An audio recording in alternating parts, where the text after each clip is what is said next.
नमस्कार, मैं हूं आपके साथ अली मतर। अपना बिहार की शुरुआत बड़ी खबर से करेंगे और बड़ी खबर इस वक्त पटना से आ रही है, जहां पर स्पाइस जेट के विमान में खराबी आई है। SG-3724 विमान में खराबी आई है। टेक ऑफ से ठीक पहले आई खराबी।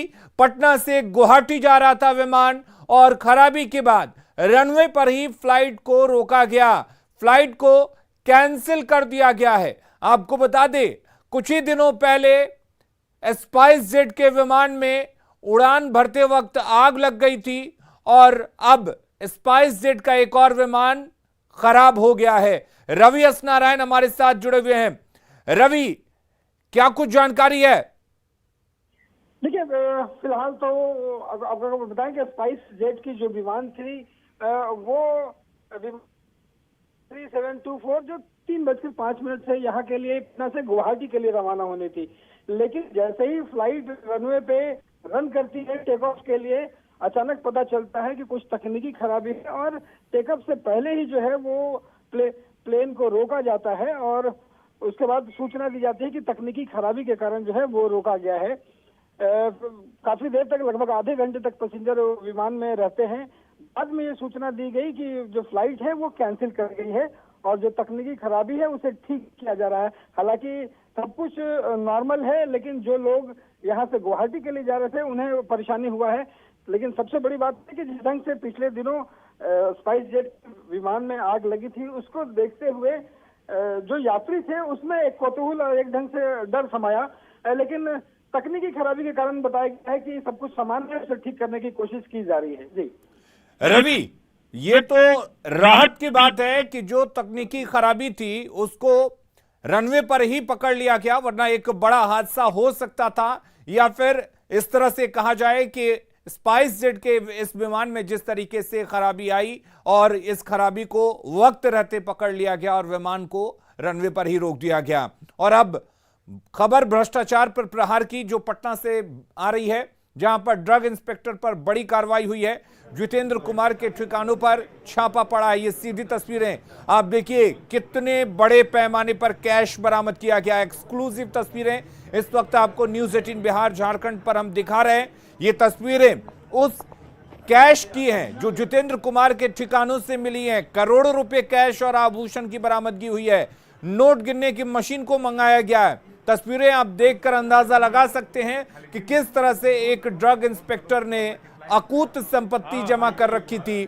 भ्रष्टाचार की कमाई को इसने जमा कर रखा था और आखिरकार अब निगरानी के हत्थे चढ़ा है। नोट गिनने के लिए मशीन बनाई गई है। हमारे साथ संजय भी जुड़ेंगे। आपको बता दें, पटना गया से 4 ठिकानों पर छापा पड़ा हुआ है। हमारे साथ संजय जुड़ गए हैं। संजय, इतने बड़े पैमाने पर कैश गिनने के लिए मशीनों को मंगाया गया है, क्या जानकारी है और कितना ये कैश है?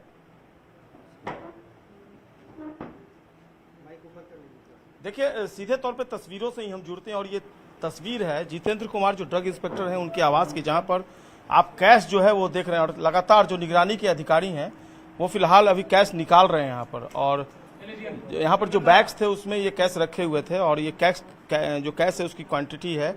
और निश्चित तौर पर ये अभी मशीनें मंगवाई गई हैं, 2 मशीनें मंगवानी पड़ी हैं। ऐसे में आप अंदाजा लगा सकते हैं कि कितना ह्यूज क्वांटिटी में कैश रिकवर किया गया है। एक अनुमान बताया जा रहा है कि 3 करोड़ के लगभग यह कैश या उससे भी ऊपर हो सकता है, लेकिन फिलहाल जो है वो कैश जो है वो रखा गया है, मशीन का इंतजार किया जा रहा है। और सचमुच अगर कहिए तो हाल के सालों में, महीनों की बात छोड़ दीजिए, ये सबसे बड़ा कैच साबित हो सकता है। जितेंद्र कुमार जो ड्रग्स विभाग के इंस्पेक्टर हैं उनके ठिकानों पर, ये खान मिर्जा मोहल्ला है सुल्तानगंज। और देखिए, निगरानी एसपी अमूमन इस तरह के रेट्स में पहुंचते नहीं हैं, लेकिन आज चूंकि कैच बड़ा है तो निगरानी एसपी भी यहां पर पहुंच गया। उनकी पूरी टीम, डीएसपी एसके मवार हैं और दूसरे police inspector, sub inspector, constable, तमाम जो निगरानी विभाग की टीम है यहाँ मौजूद है और निगरानी एसपी इस वक्त मौजूद हैं। क्या लगता है ये कैश देख करके कितनी बड़ी ये उपलब्धि है निगरानी की? भ्रष्टाचार का ये सब नमूना है जी। हमारे यहाँ अपर महानिदेशक महोदय के निर्देशन में उन पदाधिकारियों को चिन्हित करते हैं हम लोग जिनकी छवि धूमिल है, और तदुपरांत हमारी जो विशेष इकाई है जिसमें हमारे पुनीत संजीव कुमार हैं, और डीएसपी साहब हैं समीर साहब, ये हमारी एक टीम है जो इस पर काम करती है विशेष रूप से, कुछ लोगों की टीम। और इसके बाद यहाँ इनके बारे में पता चला कि इन्होंने काफ़ी ज़्यादा भ्रष्टाचार कर रखा है अपने विभाग में। पोस्टेड है अभी? ये पटना 5 क्षेत्र में है के प्रभारी हैं। हाँ, और उनके खिलाफ डीए केस में एफआईआर लॉन्च हुआ था निगरानी। अमूमन आप नहीं पहुंचते हैं, लेकिन आज आप पहुंच गए हैं। अमूमन डीएसपी रैंक के अफसर पहुंचते हैं, लेकिन आप सामान्यतः जब विशेष राशि जब होती है तो सुरक्षार्थ भी आना पड़ता है, और विशेष रूप से यह तय करना होता है कि किस इलाके से, किस कमरे से, किस तरीके से चिन्हित हुआ, तो विशेष तकनीकी चीजों को देखने के लिए आना पड़ता है। अब तक जो ये है इसके काउंटिंग के लिए क्या आप अप्रोच कर रहे हैं? अभी 2 मशीनें मंगाई जा रही हैं। 2 मशीनें मंगाई जा रही जी। तो क्या लगता है ये देख करके प्रेडिक्शन क्या एक्सपेक्टेशन है कि कितना तक ये जा सकता है? अभी नहीं कुछ कर सकते, तो गिनने के बाद ही बता सकते हैं। जाहिर सी बात है, जो जांच होती है। सुरेंद्र कुमार मोवार साहब जी, मोवार साहब कहाँ से मिला, या अचानक से मिल गया? आप लोग बात हुई थी तो नहीं, अभी तो सर्च चल ही रहा था। हम लोग को बता ही रहे, सर्च अभी चल रहा है। लास्ट में इस रूम को जो हम लोग खोले, तो इस रूम में एक गोदरेज से एक झोले में रखे हुए पूरे 4-5 झोला में ये नोट बरामद हुआ, जिसको हम लोग ये निकाल करके अब काउंट कर रहे हैं। तो अब तक क्या लग रहा है देख करके, अनुमान क्या? अब तक लंबा एक्सपीरियंस रहा है आपका रेड के मामले में, तो क्या लग रहा है, क्या कहाँ तक जा सकता है? लगभग 3-4 के उम्मीद में होना चाहिए। 3 करोड़ से ऊपर संभावना जता रहे हैं अधिकारी भी। हालांकि बहुत कुछ डिपेंड करता है, जब काउंटिंग के लिए मशीनें यहाँ मंगाई जाएंगी तो उसके बाद जो रियल जो पिक्चर है, वो तस्वीर जो है वो साफ होगी। लेकिन 500 के नोट्स हैं, 2000 के नोट्स हैं, और यहाँ पर फिलहाल 200 रुपए के भी नोट्स हैं, और कई तो नोट्स जो हैं वो बिल्कुल नए हैं। और हैरान है अधिकारी भी, खुद एसपी विजिलेंस, डीएसपी विजिलेंस, तमाम जो अधिकारी हैं वो पहुंचे हैं जी। और बैंक से भी निकले हुए नोट्स हैं, आप देख रहे हैं यहाँ पर, ये जो सारे नोट्स हैं ये बैंक से निकले हुए हैं। और सुल्तानगंज थाने की पुलिस को भी safety major point of view से बुला लिया गया है यहाँ पर। और बताता है ना कि बड़ी राशि जो है जी, ये बताता है कि बड़ी राशि एक मुश्त रिश्वत के रूप में ली जा रही है, क्योंकि वो गड्डी ही का पूरा बैच है, खुदरा रुपया नहीं है। ये बताता है कि बड़ी राशि ही ली जा रही है रिश्वत के रूप में। इनके खिलाफ डीए का कितना केस दर्ज हुआ? एक कांड दर्ज हुआ है। कितना है उसमें अप्रोक्स डीए केस वो कितने का है? वो लगभग 1.5 करोड़ से ऊपर का है। 1.5 करोड़ से ऊपर का। और आज जो ये कैश है वो इतना ह्यूज क्वांटिटी में रिकवर हुआ। ऐसे में आप अंदाजा लगा लीजिए। इसके अलावा जो ऑर्नामेंट्स है वो भी रिकवर किए गए हैं, जमीन के डॉक्यूमेंट्स भी रिकवर किए गए हैं, और जो ऑर्नामेंट्स है वो उधर रखा हुआ है। वो भी जब सर्वेयर आएंगे तो उसका वैल्यू जो है वो निकाला जाएगा कि आखिरकार कितने का। लेकिन गोल्ड बिस्किट्स है, सिल्वर है, गोल्ड है, जमीन के डॉक्यूमेंट्स भी रिकवर किए गए हैं। अब सारी चीजों की जांच होगी। लेकिन ये जो तस्वीर है ये वाकई में न केवल हमें चौंका रही है, बल्कि जो विजिलेंस के ऑफिसर्स यहाँ पहुंचे हैं, तमाम सीनियर मोस्ट ऑफिसर्स जो है वो पहुंच गए हैं, और उन्हें भी ये तस्वीर जो है वाकई में चौंका रही है।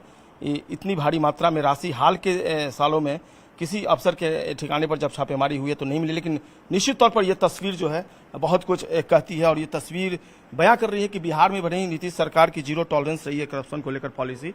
लेकिन जो यहाँ पर ऑफिसर्स हैं वो अभी अवैध तरीके से धन अर्जित करने में लगे हुए हैं, और इतने सारे नोट्स अपने आप में इस बात के साक्षी हैं, इस बात के गवाह हैं कि आखिरकार बिहार में क्या कुछ चल रहा है। एक बड़ी कार्रवाई विजिलेंस डिपार्टमेंट की राजधानी पटना में, और पटना में ही पोस्टेड है जो ड्रग विभाग के इंस्पेक्टर हैं जितेंद्र कुमार, उनके ठिकानों पर छापेमारी चल रही है। गया में भी जो सिविल लाइंस पुलिस स्टेशन है उसके पीछे साइड में छापेमारी चल रही है। गोला रोड में भी जो इनका निजी कार्यालय बताया जा रहा है वहां भी रेड चल रहा है, और हर जगह खुर्शीद आलम खां गया में जो छापेमारी हो रही है डीएसपी वहां नेतृत्व कर रहे हैं, और एसके मवार अब तो एसपी विजिलेंस खुद यहां पर पहुंच गए हैं, और तमाम जो टीम है निगरानी की वो यहां पर एक्टिव दिख रही है। सुबह से ही ये छापेमारी शुरू हुई है, और अभी से थोड़ी देर पहले जैसा कि डीएसपी ने बताया कि एक अलमीरे में जब छापेमारी की गई तो वहां 5 बैग्स जो है वो रिकवर किए गए, और वहां पर इतनी भारी मात्रा में भारी भरकम राशि जिसके लिए काउंटिंग के लिए मशीनें मंगाई गई हैं।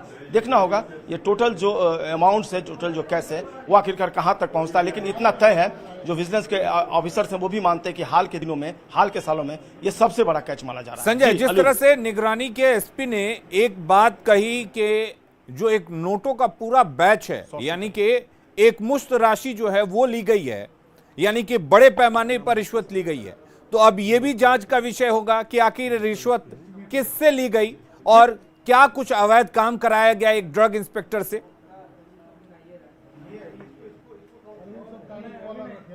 जी बिल्कुल, जो निगरानी विजिलेंस के एसपी हैं मनोज कुमार, उन्होंने बताया कि जो ह्यूज क्वांटिटी में कैश रिकवर हुआ है और बड़े बड़े नोट्स जो बड़ी मात्रा में पकड़े गए हैं यहाँ पर, और देखिए अलीम, ये भी देखिए अभी भी लगातार जो नोट्स हैं, जो नोट रिकवर किए उसको निकालने का सिलसिला जारी है, लगातार निकाले जा रहे हैं। मतलब आप अंदाजा लगाइए कि गिनते गिनते भले ही अधिकारी थक जाएं मैनुअली यहाँ पर। और ये जो ड्रग्स इंस्पेक्टर हैं, ये किस तरह का महसूस कर सकते हैं अपने पावर को, कुछ इसके बारे में जानकारी है विजिलेंस को? अमूमन दुकानों में जो दवाएं बिकती हैं उसमें जिस तरीके से अवैध कारोबार लोग करते हैं, एक्सपायरी दवा देते हों अथवा नकली कंपनी का, ये सब साठगांठ की ओर इशारा करता है ये सब। तो बिल्कुल आपने सुना एसपी विजिलेंस मनोज कुमार जी, उन्होंने बताया कि इनको जो राइट्स दिए गए गवर्नमेंट की तरफ से, जो मेडिकल शॉप्स होते हैं उनकी जांच के लिए लाइसेंस वगैरह में भी रिकमेंडेशन जो है इनका चलता है, तो तमाम तरह के जो राइट्स हैं उसका कहीं ना कहीं इन्होंने वायलेशन किया, मिसयूज किया, और इसी के बल पर इन्होंने जो अर्जित की है संपत्ति वो वाकई में अभी भी लगातार देखिए जो बैग्स है, बैग से अभी भी जो निगरानी के अधिकारी हैं वो पैसे निकाल रहे हैं। कहां तक ये जाता है ये जब मशीनें आएंगी, काउंटिंग होंगी तब पता चलेगा। लेकिन निश्चित तौर पर जिस रेड में विजिलेंस के एसपी मनोज कुमार खुद पहुंच गए हों, ऐसे में उस रेड का अंदाजा लगाया जा सकता है। हाल के सालों की अगर बात कर लें तो किसी भी रेड में एसपी नहीं पहुंचे, एसपी रैंक के ऑफिसर, लेकिन ऊपर से ये आदेश हुआ। उसके बाद लोकल जो पुलिस एडमिनिस्ट्रेशन है उसका भी हेल्प लिया गया है। सुल्तानगंज थाने के जो पुलिस ऑफिसर हैं उनको भी बुलाया गया है, जो पुलिस कांस्टेबल हैं उनकी भी तैनाती यहाँ की गई है, और पूरे जो फैमिली मेंबर्स हैं उनकी देख रेख में सारा जो है रेड जो है वो चल रहा है। देखना होगा जब छापेमारी खत्म होती है तब आखिरकार क्या कुछ निकल कर सामने आता है। लेकिन अब तक का जो ये केस है ये कई चीजों को बयां करता हुआ नजर आ रहा है कि आखिरकार हमारे जो ऑफिसर्स हैं बिहार के, उनकी कोई सीमा नहीं है, उनका कोई मापदंड नहीं है घूस और नजराने की राशि वसूलने में। और इतने बड़े बड़े मोटे कैश, जिसमें कैश बैंक से निकाले हुए नोट की गड्डियां, और ये वाकई में जनता की कहीं ना कहीं जो गाढ़ी कमाई है वो घूस की कमाई के रूप में इनके लिए सामने आती है। और ये बिहार की जनता के साथ धोखा है, बिहार के लोगों के साथ, बिहार की जो पीपुल है उनके साथ ये धोखा है। और निश्चित तौर पर अब एजेंसियां जिस तरीके से लगातार एक्टिव मोड में हैं बिहार में, वैसे में ये भी तय है कि जो भ्रष्ट और धन कुबेर बने हुए ऑफिसर हैं उनकी खैर नहीं है, चाहे वो आर्थिक अपराध इकाई हो, स्पेशल। संजय, जिस तरह से देखा जाए एक ड्रग इंस्पेक्टर की जिम्मेदारी होती है जो दवाइयां होती है, नकली दवाइयों को पकड़ना, ड्रग लाइसेंस बनवाना, इस तरह की चीजें करना जो बहुत अहम होता है। तो कहीं ना कहीं ऐसा भी हो सकता है कि ड्रग इंस्पेक्टर ने बाजार में नकली दवाइयों की खपत को मैनेज करवाया हो, क्योंकि इतने बड़े पैमाने पर राशि जो मिली है वो कोई मामूली काम या फिर मामूली राशि नहीं है।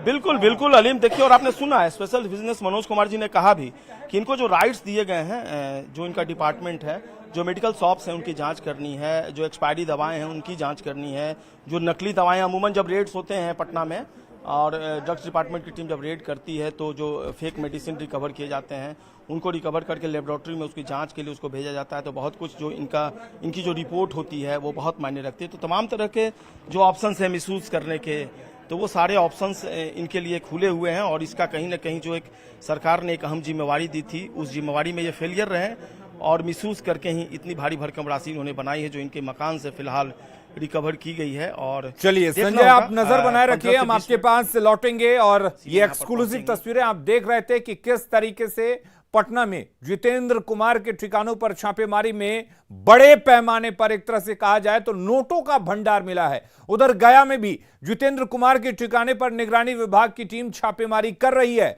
रामसागर तालाब स्थित मनोरमा फ्लैट में यह छापेमारी की जा रही है। अब तक जो तस्वीर हम आपको दिखा रहे थे वो पटना की तस्वीर थी, लेकिन अब जो तस्वीर हम आपको दिखा रहे हैं वो गया की तस्वीर है। जितेंद्र कुमार ड्रग इंस्पेक्टर जो पटना में पोस्टेड हैं, उनके एक फ्लैट पर छापेमारी की जा रही है। और इस तरीके से अब देखने वाली बात यह होगी कि यहां से क्या कुछ जब्त करती है निगरानी की टीम, पुलिस। यह बड़ी बात होगी, क्योंकि जिस तरीके से पटना में जो नोटों का भंडार मिला है एक ड्रग इंस्पेक्टर के घर से, वो कई सवाल खड़े करता है। आप अंदाजा लगाइए कि खुद निगरानी के एसपी जो हैं वो पहुंच गए हैं। आमतौर पर इस तरह के छापेमारी में डीएसपी जाते हैं, लेकिन इतने बड़े पैमाने पर नोट मिले हैं कि यहां पर खुद निगरानी विभाग के एसपी को पहुंचना पड़ा नोटों की गिनती करवाने के लिए और जांच करने के लिए कि आखिर ये इतने बड़े पैमाने पर नोट कहां से आए हैं। आय से अधिक संपत्ति मामले में निगरानी विभाग द्वारा लगातार कार्रवाई की जा रही है। वैसे भ्रष्ट अधिकारी जो गलत तरीके से पैसे जो इकट्ठा किए हैं, वैसे अधिकारी पर निगरानी जो है लगातार शिकंजा कसते जा रहा है। और इसी क्रम में पटना में पोस्टेड निगरानी जो जितेंद्र कुमार वर्मा है, ड्रग इंस्पेक्टर है, उसके गया स्थित जो फ्लाइट है उसमें यहाँ पर छापेमारी की जा रही है। और ये बताया जा रहा है कि ये जो फ्लाइट है वहाँ 201 और 202 नंबर पर ये फ्लाइट में वो रहते हैं। और ये भी बताया जा रहा है कि ये जो दोनों फ्लैट वो पूरी तरह से खाली है और किसी दूसरे लोगों को यहाँ पर दिया गया है किराए के मकान पर। और यहाँ पर बताया जा रहा है कि यहाँ पर कोई भी जो उनके जो सदस्य है, जो ड्रग इंस्पेक्टर जितेंद्र कुमार हैं, उनके कोई भी सदस्य यहाँ पर नहीं रहते हैं। फिलहाल निगरानी के जो अधिकारी है खुर्शीद आलम, उसके नेतृत्व में लगातार घंटों यहाँ पर छापेमारी की जा रही है। और कई तरह के जो कागजात है वो कागजात भी मिले हैं, इससे बताया जा रहा है। फिलहाल कुछ समय बाद ही स्पष्ट हो पाएगा कि आखिर पूरा मामला क्या है और क्या क्या यहाँ से जो निगरानी के जो अधिकारी हैं वो क्या क्या वहाँ पर रिकवर कर पाते हैं। एलन लिली, न्यूज़ 18 गया। और अब आपको दिखाते हैं पटना की एक तस्वीर जो सरकारी कामकाज के तरीकों पर सवाल उठाती है।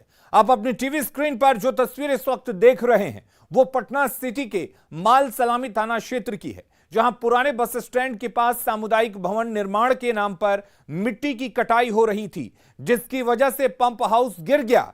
सोचिए, जिस पंप का उद्घाटन मैच 6 दिन पहले हुआ वो किस तरह से गिर गया।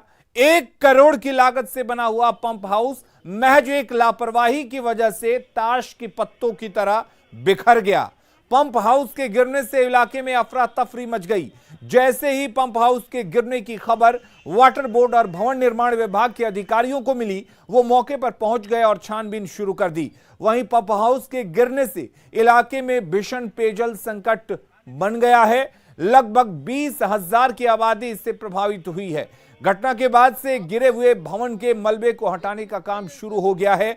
बताया जा रहा है कि पंप हाउस के ठीक बगल में सामुदायिक भवन के निर्माण को लेकर मिट्टी की कटाई हो रही थी। जेसीबी से अधिक मिट्टी की कटाई किए जाने के कारण पंप हाउस भरभरा कर गिर गया। आपको बता दें कि बीते 19 जून को पटना नगर निगम की महापौर सीता साहू ने इस पंप हाउस का निर्माण किया था।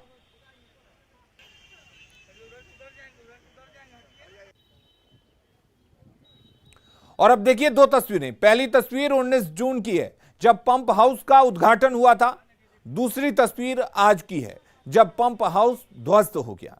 तो ये 2 तस्वीरें आप देख सकते हैं और समझ सकते हैं कि किस तरीके से इस पंप हाउस को बनाया गया था कि महज 6 दिनों में यह पंप हाउस ध्वस्त हो गया।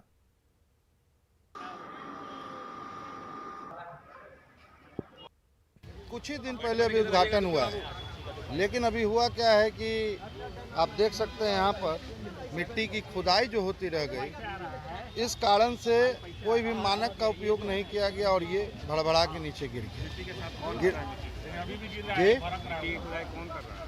ये जो सामुदायिक भवन बन रही है, नहीं, गड्ढा तो इधर खोदा जा रहा था और अभी संभावना नहीं था, अभी सुरक्षात्मक व्यवस्था की जा रहा था। तब तक थोड़ा मिट्टी जो है वो बहुत हल्की है और वो स्लाइड कर गया, तो उसकी व्यवस्था की जा रही है। हमारे ऊपर के साहब लोग नहीं, हम लोग खुद मना किए थे, कंट्रेक्टर के आदमी के, लेकिन उनका जेसीबी वाला रात में काटा उस साइड में। हालांकि बहुत इधर से काट रहा था, लेकिन चूंकि मिट्टी बहुत हल्का फुल्का हो गया। ये दीपांशु प्रमोटर्स है, दीपांशु प्रमोटर्स एंड बिल्डर्स, ये रांची के। इधर जो हम तो कंस्ट्रक्शन कंपनी को नहीं जानते, तो विभाग को जानते हैं। इसको इलाज हुआ है वो तो है जो भवन निर्माण बताइए, तो उस पर FIR दर्ज होगा, देखते हैं।